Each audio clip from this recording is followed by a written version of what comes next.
요즘 이렇게 보니까 K가 들어가는 신조어들이 많이 생긴 것 같습니다. K-팝, K-드라마, K-무비, K-푸드, K-컬처 이렇게 세계의 수많은 사람들이 우리 문화에 푹 빠져서 그렇게 폭발적으로 반응하는 모습을 보면 괜히 어깨에 힘이 들어가고 뿌듯한 마음이 생기기도 합니다. 놀랍게도 대한민국 아이돌 가수의 노래가 빌보드 탑3 안에 들어가기도 합니다. 또 일본과 미국과 또 유럽의 대규모 공연장에서 우리 가수들이 공연을 하게 되는데 전석이 다 매진이 됩니다. 그리고 거기에 모인 수많은 외국인 팬들이 다 함께 우리 가수가 부르는 노래를 따라하는데 우리말로 된 노래를 따라하는 모습을 보면 굉장히 가슴이 막 벅차오릅니다. 2021년에는 일본에서 도한놀이라고 하는 챌린지가 유행한 적이 있었습니다. 일본 젊은 세대들이 코로나로 인해서 우리 한국으로 들어오는 여행길이 막혔을 때에 실제로 한국에 가지 않고 일본에서 한국 문화를 경험하는 그런 놀이를 한 적이 있는데 그것이 유행했다는 것이죠. 그러니까 호텔이나 집에서 한국 음식을 만들어 먹습니다. 또 한국의 소품들을 장식해 놓고 마치 한국에 온 것처럼 한국 드라마를 보면서 그렇게 분위기를 만들고 노는 것, 그것이 챌린지처럼 유행을 한 적이 있었습니다. 또 요즘은 한국에 놀러 오는 여행 오는 외국의 젊은이들은 어디로 많이 갈까요? 한강으로 많이 간다고 합니다. 한강에서 뭘 하느냐? 음식을 배달시켜 먹는 거예요. 그리고 한강 라면을 끓여 먹기 위해서 굳이 한강으로 이렇게 몰려든다라는 것이죠. 이것은 어느 나라에서도 할 수 없는 우리만의 문화이기 때문에 굉장히 특별한 경험이다 이렇게 생각하고 외국의 젊은 세대들이 한강으로 몰린다는 겁니다. 그래서 나 이렇게 한강에서 라면 끓여 먹었다, 배달시켜 먹었다, 사진을 찍고 동영상을 찍고 인증하는 그런 놀이 문화가 생겼다는 것이에요. 김구 선생님이 예전에 이런 이야기를 한 적이 있습니다. 대한민국이 세계에 자랑할 힘은 문화의 힘이다 이렇게 강조해서 말한 적이 있습니다. 오직 한없이 가지고 싶은 것은 높은 문화의 힘이다. 문화의 힘은 우리 자신을 행복하게 하고 나아가서 남에게 행복을 주기 때문이다. 지금 인류에게 부족한 것은 무력도 아니요 경제력도 아니다. 인류가 현재 불행한 근본 이유는 인의가 부족하고 자비가 부족하고 사랑이 부족함 때문이다. 인류의 이 정신을 배양하는 것은 오직 문화이다. 이렇게 이야기하신 적이 있습니다. 여러분, 나라의 국격이라고 하는 것은요, 그 나라의 경제력으로 따질 수 있는 것이 아닙니다. 그 나라의 법과 공공질서와 도덕성과 문화, 이 모든 것들이 확립되어질 때 그 나라의 국격이 높아질 수 있다는 것이죠. 자, 이렇게 나라의 국격이 있다면 사람에게는 인격이 있습니다. 그렇다면 예수 믿고 신앙생활하는 우리 그리스도인들에게는 무엇이 있어야 될까요? 바로 품격이 있어야 된다라는 것이죠. 자, 그렇다면 그리스도인의 품격이란 과연 무엇을 말하는 것인가?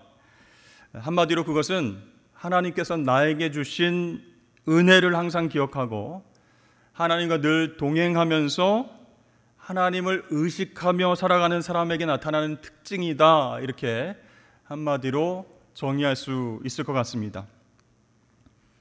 오늘 본문 말씀을 통해서 바울과 선교팀이 어떻게 활동했는가, 이 모습을 통해서 우리에게 그런 그리스도인의 품격이 있는지 함께 생각해 보았으면 좋겠습니다.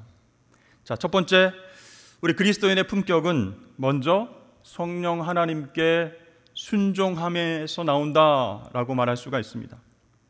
자, 최초의 이방인 교회, 어떤 교회죠? 안디옥 교회. 그 안디옥 교회에서 바나바와 사울을 안수하여서 파송했습니다. 바나바는 안디옥 교회의 초대 목회자다라고 말할 수가 있죠. 자, 그럼 예루살렘 교회에서 왜 바나바라고 하는 사람을 안디옥 교회 목회자로 보냈을까요? 그가 율법에 능하고 리더십을 가지고 있었기 때문이었습니다. 그러나 그것보다도 성경은 성령과 믿음이 충만했기 때문에 바나바를 예루살렘 교회에 파송했다라고 이야기합니다. 사도행전 11장 말씀을 보니까 예루살렘 교회가 이 사람들의 소문을 듣고 바나바를 안디옥까지 보내니 바나바는 착한 사람이요 성령과 믿음이 충만한 사람이라 이에 큰 무리가 죽게 더하여지더라. 이렇게 바나바를 소개하고 있죠. 자, 바나바는 이렇게 예루살렘 교회에서 파송되어서 안디옥 교회에 도착했고 그리고 목회를 감당하기 시작했습니다. 그리고 큰 부흥과 성장을 경험했습니다.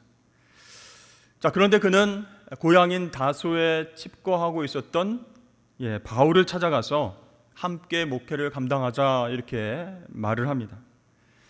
자, 안디옥 교회가 이방인 교회이다 보니까 유대인뿐만 아니라 이방인들의 문화와 특징을 잘 알고 율법과 복음의 그 관계성을 잘 알고 설교할 수 있는 그런 사람이 필요했던 것이죠. 그래서 적합한 인물이 누구일까 고민하다가 바울을 찾아가서 그리고 권면하고 함께 데리고 와서 안디옥 교회에서 목회 사명을 감당하게 되었습니다. 자, 여러분, 개인적으로 목회를 잘 하고 있는데 나보다 장점이 많은 목회자를 청빙해서 공동 목회를 하자 이렇게 제안하는 것은 굉장히 어려운 일입니다. 쉽지 않은 일입니다. 따라서 바나바의 이런 결정과 행동은요, 바나바 개인의 것이 아니라 성령 하나님의 뜻에 순종한 일이다라고 말할 수가 있는 것이죠. 그렇습니다. 이 그리스도인의 품격은요, 내가 드러나는 것이 아니라 성령께서 원하시는 대로 결정하고 행동할 때 나타나게 되는 것임을 여러분 믿으실 수 있기를 바랍니다. 자, 안디옥 교회에서도요, 두 사람을 파송하기가 굉장히 힘들었습니다. 지금 성장하고 부흥을 하고 있거든요. 두 명의 목회자가 선교 여행을, 전도 여행을 떠난다 이렇게 얘기를 하면 얼마나 힘이 들겠습니까? 붙잡고 싶었겠죠. 그러나 금식 기도하면서 성령님께 순종하게 됩니다. 그리고 안디옥 교회 교인들이 바나바와 바울을 파송하게 되죠. 자, 그렇게 전도 여행이 시작되고 복음이 이방 땅에 퍼지는 계기가 되게 되었습니다. 그런데요, 사도행전 13장 말씀을 쭉 읽어보면 주도권이 바나바에게 있는 것이 아니라 바울로 옮겨지게 됨을 우리가 알 수 있습니다. 자, 구브로섬 바보에 도착한 그들이 로마 총독 서기오 바울을 만났습니다. 그리고 그 옆에 거짓 선지자 바예수도 만났습니다. 그때 바울이 주도적으로 나서서 로마 총독에게 복음을 전하게 되고요, 그것을 옆에서 방해하고 왜곡하는 마술사 바예수를 저주하게 되죠. 네가 맹인이 되어서 얼마 동안 해를 보지 못하리라. 그때 성경은 바울이 성령 충만했다 이렇게 기록하고 있습니다. 또 오늘 본문 13절에서는요, 바울과 및 동행하는 사람들이라고 기록하면서 바울 이름이 바나바보다 앞에 나오게 됩니다.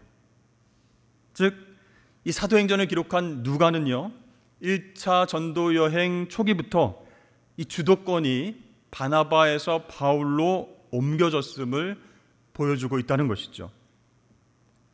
또 사도행전 13장에서 이름도 사울에서 바울로 바뀌게 됩니다. 자, 신약 성경에 나오는 인물들의 이름을 보면요, 원래 히브리식 이름이 있고 또 헬라식 이름을 갖고 있습니다.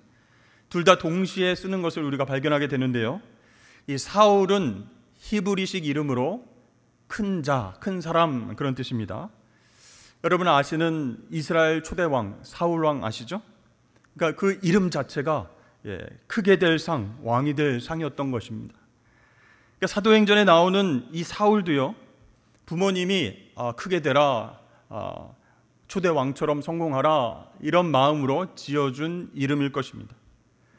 그런데 사도행전 13장 구브로 섬에 가서 처음 사역을 감당할 때부터 이 사울이란 이름이 바울로 바뀌게 된다는 것이죠. 이 바울은요, 헬라식 이름인데요, 작다라는 뜻을 갖고 있습니다. 그러니까 사울에서 바울로 이름이 바뀌었다라는 것은 큰 자에서 작은 자로 바뀌었다, 이런 뜻입니다. 자, 왜 큰 자에서 작은 자로 바뀌었습니까?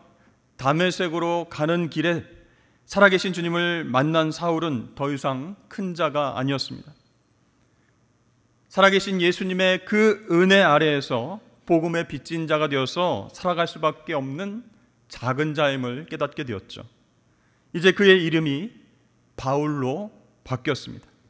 이렇게 작은 자로 사명을 감당하는 바울이 바로 전도 여행의 주도권을 잡게 됐다라고 사도행전은 13장부터 그렇게 기록하고 있는 것입니다. 자, 이런 상황임에도 불구하고 바나바는 실망하거나 화를 내지 않았다는 것이죠. 아니, 바울만 성령 충만한가? 나도 성령 충만해서 함께 전도 사역을 하고 복음을 전하는데 왜 바울이 주도적으로 나서서 중심 리더 역할을 하는가? 로마 총독에게 왜 본인이 직접 나서서 복음을 전하고 옆에서 방해하는 거짓 선지자를 성령 충만으로 꾸짖는가? 나도 할 수 있는데, 이렇게 자존심이 상해서 함께 동역 못하겠다고 돌아가지 않았다는 것이에요. 왜 그럴까요? 이 모든 일들이 성령 하나님의 뜻이고 성령의 역사하심을 인정했기 때문이라는 거예요. 여기에서 바나바의 품격, 그리스도인의 품격이 드러난다라고 할 수 있습니다. 여러분, 교회에서 팀을 이루어서 일을 하다 보면 서로 이렇게 손발이 잘 안 맞는다는 느낌이 들 때가 종종 있습니다. 리더 입장에서 보면 팀원들이 잘 이해를 못하는 것 같고 나하고 수준이 좀 안 맞아서 이게 하나 되지 못하는 약간 삐걱거리는 그런 모습을 발견할 때가 있다는 것이에요. 그러면 리더는 어떻게 생각할까요? 왜 나 같은 훌륭하고 이성적인 판단을 잘하는 그 리더를 못 알아보는가? 왜 내가 이야기하면 착 이해하고 하나 되어서 일을 할 수 있어야 되는데 이 얘기하고 저 얘기하고 다른 의견을 내고, 그러니까 갈등의 원인을 제공하는가 속상하기도 한다는 것이에요. 그러면서 어떤 생각을 합니까? 내가 교회에서 이런 대접받지 밖에 나가면 직장에서는 정말 잘 나가는 리더인데 교회만 오면 왜 내 말이 안 통하는가, 이렇게 생각을 할 때가 종종 있다는 것입니다. 근데 여러분, 교회의 일, 하나님의 일은요, 꼭 세상적인 방법, 꼭 이성적이고 합리적인 방법으로만 되지 않을 때가 많다는 것이에요. 왜 그럴까요? 성령께서 그렇게 일하지 않으시기 때문입니다. 그것을 뛰어넘어서 일하실 때가 많다는 거예요. 예측 가능하고 합리적인 방법, 또 인풋이 있으면 아웃풋이 있는 그런 결과가 명확한 그림이 나와야 될 텐데 성령 하나님께서 그렇게 일하지 않으실 때가 있다는 거예요. 그럼 왜 성령께서는 합리적이고 이성적이고 그런 방법에 따라서 일하지 않으실까요? 바로 우리를 겸손하게 하시고 낮추시기 위해서입니다. 하나님의 일은 내가 하는 것이 아니라 하나님의 방식대로 해 나가고 있다라고 하시는 것을 보여주시기 위해서 그렇게 하실 때가 있어요. 그러므로 여러분, 우리에게 필요한 것은 무엇일까요? 순종과 믿음입니다. 그렇습니다. 우리 그리스도인의 품격은 성령 하나님 음성에 귀를 기울이고 순종할 때, 그리고 하나님이 역사하실 거야 라고 믿을 때에 그 품격이 생기게 된다라는 사실입니다. 두 번째, 나의 주인께 충성할 때 그리스도인의 품격이 살아납니다. 13절 말씀을 보니까 요한은 그들에게서 떠나 예루살렘으로 돌아갔다, 이렇게 말하고 있죠. 자, 안디옥 교회에서 바나바와 바울을 파송했다고 알고 있는데 요한은 언제 그 팀에 있었는가, 이런 생각이 듭니다. 13장 5절 말씀에 이렇게 나와 있습니다. 살라미에 이르러 하나님의 말씀을 유대인의 여러 회당에서 전할세 요한을 수행원으로 두었더라. 자, 요한은 히브리식 이름이고 마가는 로마식 이름입니다. 그러니까 이 사람은 마가 요한이라고 불리는 사람입니다. 나중에 마가복음을 쓴 사람이죠. 근데 그는 예루살렘의 부자 마리아의 아들이었어요. 오순절날 성령 강림의 날에 제자들이 모여 있었던 곳 여러분 기억하십니까? 마가의 다락방입니다. 그곳이 바로 마가 요한의 집이었어요. 그리고 그는 바나바의 사촌 동생이었습니다. 그런데 그 마가 요한이 갑자기 돌아갔다는 거예요. 1차 전도 여행을 진행하고 있는 그 시점에서 갑자기 나는 못하겠습니다 하고 돌아갔어요. 그것도 파송한 장소 안디옥 교회로 돌아간 것이 아니라 자신의 고향 예루살렘으로 돌아갔다라고 나오고 있습니다. 이 마가 요한의 이러한 행동은요, 나중에 바울과 바나바의 결별의 원인이 된다는 것이에요. 자, 이 원래 요한은요, 안디옥 교회에서 바나바와 바울을 파송할 때에 함께 파송되어졌습니다. 어떤 역할로요? 수행원의 역할을 감당하기 위해서 함께 안디옥에서 출발을 했다는 것이죠. 그런데 오늘 말씀 보니까 버가라고 하는 곳에서 무단으로 이탈해서 고향 예루살렘으로 돌아가게 되었습니다. 여러분, 왜 마가 요한은 자신의 책임을 내팽개치고 무단 이탈했을까요? 왜 고향으로 돌아갔을까요? 여기에는 여러 가지 설이 있습니다. 바나바, 바울, 요한이 안디옥을 출발할 때는 바나바가 총 리더였습니다. 그런데 이 전도 여행을 시작하면서 주도권이 바울에게로 넘겨지자 그것에 불만을 품고 사촌이었던 요한이 그것에 대한 불만을 품고 중간에 하차했다, 이런 설이 있습니다. 또 하나는요, 이 지중해 연안의 버가라고 하는 곳은 온갖 전염병이 만연하고 있었는데 특별히 말라리아가 기승을 떨치고 있었습니다. 그것에 겁을 먹고 고향으로 돌아갔다, 이런 설이 있습니다. 또 하나는 부잣집 아들로 자라온 요한이 이 열악한 환경 속에서 적응을 잘 하지 못하고 향수병 때문에 돌아갔다라고 하는 주장도 있습니다. 어떤 이유든지 이 요한은요, 자신의 사명을 개인적인 이유로 내려놨다라는 점이 중요하다라는 것이에요. 여러분, 수행원이란 단어는요, 원어로 찾아보면 원래 배에서 노를 짓는 노예, 그런 뜻이 있습니다. 여러분, 배 안에서 노를 짓는 그 노예들은요, 배의 방향을 볼 수가 없습니다. 배가 어디로 갈 것인지를 결정하는 사람은 배 위에 있는 선장입니다. 선장이 왼쪽으로 몇 도, 오른쪽으로 몇 도 이렇게 명령하면 그 방향으로 노를 젓는 역할을 노예들이 하는 것이죠. 그런 수행원의 역할을 감당하는 것이 요한의 일인데 그는 바울의 리더십을 인정할 수가 없었던 것입니다. 그래서 내가 왜 노를 젓습니까? 내가 왜 말을 들어야 됩니까? 라고 하면서 예루살렘으로 돌아간 것이 확실하다, 이렇게 볼 수가 있죠. 여러분 생각해 보세요. 마가 요한은요, 신앙이 없는 사람이 아니었습니다. 바나바와 바울과 함께 안디옥에서 출발하게 된 이유는 이 성령의 역사에 순종했기 때문이었습니다. 그러니까 전도 여행 출발하기 전까지 얼마나 이 마가 요한이 함께 기도를 많이 했겠습니까? 하나님, 이 전도 여행 가운데에 성령의 역사로 이 복음이 능력 있게 전파되게 하여 주옵소서, 우리의 건강을 지켜 주옵소서, 앞길을 인도하여 주옵소서, 열심히 기도를 했을 것입니다.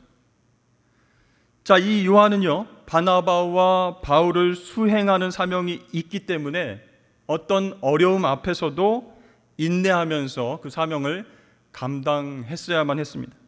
그런데 버가에 도착했을 때 이 요한은 이 수행원의 사명을 감당하지 않은 채 예루살렘으로 돌아가게 되었습니다. 바울은 고린도전서에서 이렇게 이야기합니다. 사람이 마땅히 우리를 그리스도의 일꾼이요 하나님의 비밀을 맡은 자로 여길지어다. 그리고 맡은 자들에게 구할 것은 충성이니라, 이렇게 말씀하고 있습니다. 여기 일꾼이란 말이 수행원과 같은 단어로 쓰여 있습니다. 그리스도의 일꾼, 그리스도의 노예, 그 사람이 해야 할 일은 주인에게 충성하는 일이다라는 사실이에요. 근데 여러분, 주인에게 충성을 하려고 할 때 여러 가지 장애물이 다가올 수 있습니다. 건강의 문제, 리더십의 문제, 환경의 문제, 감정의 문제, 그것이 주의 일을 감당하는 데에 걸림돌이 될 수도 있어요. 하나 되는 것을 막을 수도 있습니다. 그럼에도 불구하고 우리들은 그리스도인이기 때문에, 그리스도를 따르는 사람이기 때문에, 그리스도에게 속한 사람들이기 때문에 이런 생각을 해야 되는 거예요. 나의 나된 것은 하나님의 은혜가 아닌가? 나를 이곳에 보내주신 사명이 있지 않은가? 내가 조금 불편해도 힘들어도 나의 주인 되신 주님께 충성해야 되지 않겠는가? 성령 하나님께 순종해야 되지 않겠는가? 이렇게 생각하는 것, 이것이 바로 그리스도인의 품격이다라고 말할 수가 있다라는 것이죠. 여러분, 하나님께서 세워주신 리더십을 인정하고 내가 그 사람에게 뭐가 못났다고 충성을 해, 이게 아닙니다. 하나님이 세워주셨기 때문에 순종하고 충성을 다하는 것이 곧 하나님께 충성하는 것이 된다라는 사실이죠. 이게 바로 그리스도인의 품격이 되는 것입니다.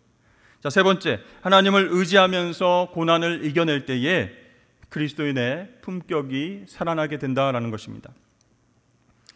오늘 14절 말씀을 보면 이 전도팀이 버가에서 더 나아가서 비시디아 안디옥에 도착했고 거기서 유대인 회당으로 갔다, 이렇게 나옵니다. 자, 버가라고 하는 곳은요, 오늘날 터키 남쪽 지중해 연안 지역에 위치해 있습니다. 이 버가는요, 로마 제국의 속주였던 밤빌리아에서 가장 중요한 도시였습니다. 그런데 바울은 이런 대도시를 지나쳐서 곧장 위쪽에 있는 비시디아 안디옥으로 향했다라고 하는 것이죠. 이 버가에서 약 200km 떨어진 비시디아 안디옥에 가려면 반드시 타우로스 산맥을 넘어야만 했습니다. 차가 없던 시절에 험한 산맥을 걸어서 넘어간다는 것은 쉬운 일이 아니었습니다. 산맥 곳곳에는 산적과 강도들의 소굴이 있어서 굉장히 위험한 일이었던 것이죠. 자, 그렇다면 바울이 버가에서 머물면서 복음을 전해도 되는데 그렇게 하지 않고 굳이 험한 산맥을 넘어서 위쪽으로 비시디아 안디옥 쪽으로 가려고 한 이유가 무엇이었을까요?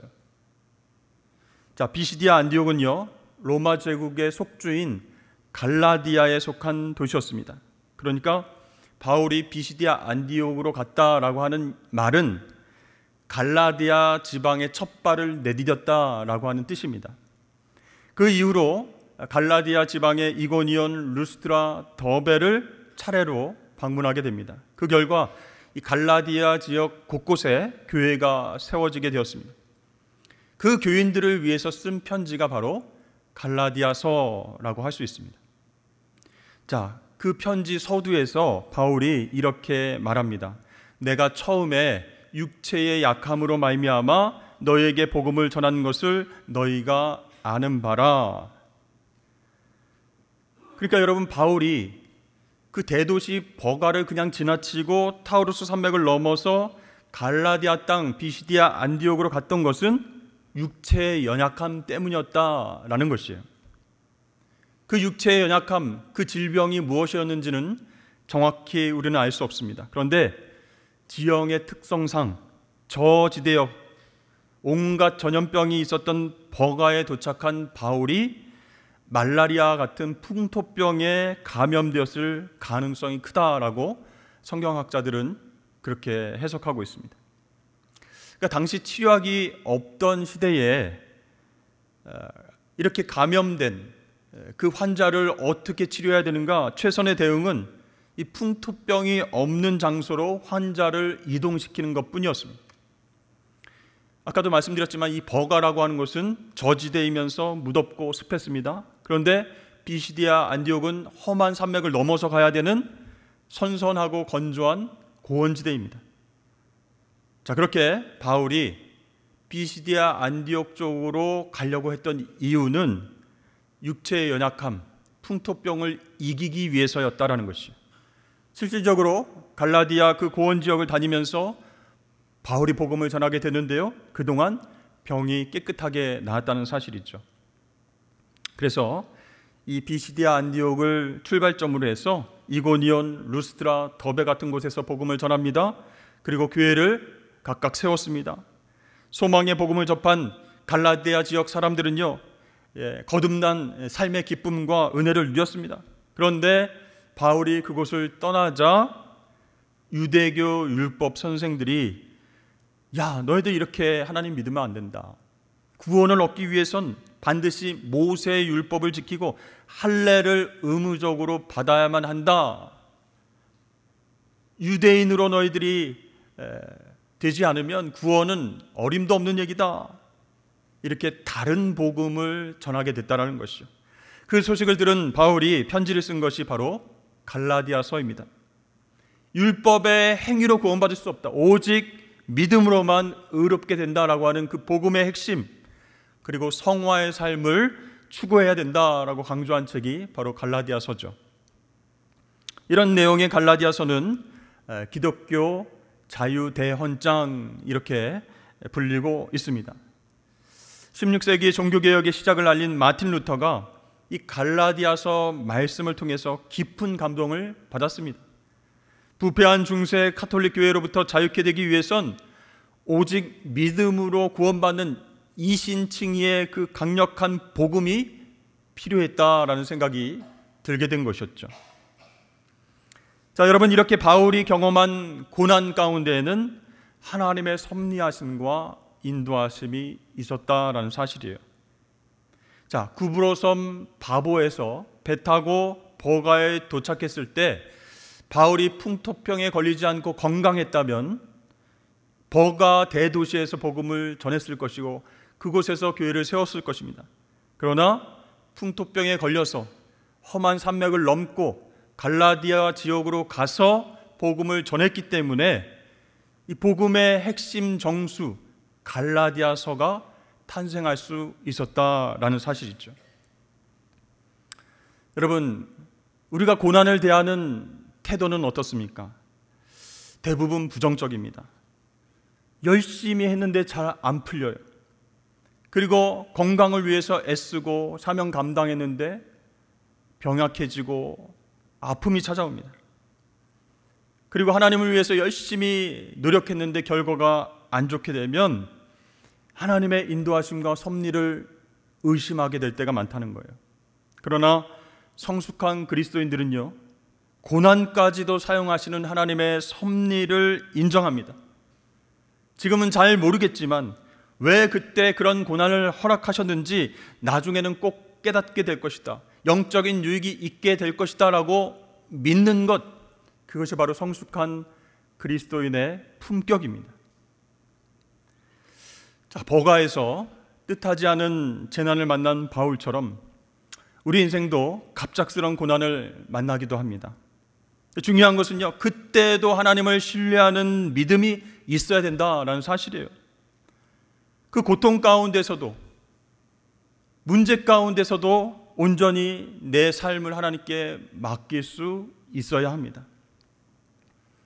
여러분, 혹시 요즘 예상치 못한 고난을 만나셨습니까? 그렇다면 하나님만을 신뢰하고 하나님만을 의지하실 수 있기를 바랍니다. 분명히 여러분들을 향한 하나님의 섭리가 있습니다. 그것을 인내함으로 영적인 성숙을 이루길 원하시는 그 하나님을 발견할 수 있어야 돼요. 인격적으로 그 하나님을 만날 수 있어야 한다는 것이죠. 여러분, 오늘 말씀을 통해서 그렇게 그리스도인의 품격을 이루어 가시는 저와 여러분 되시기를 축복합니다.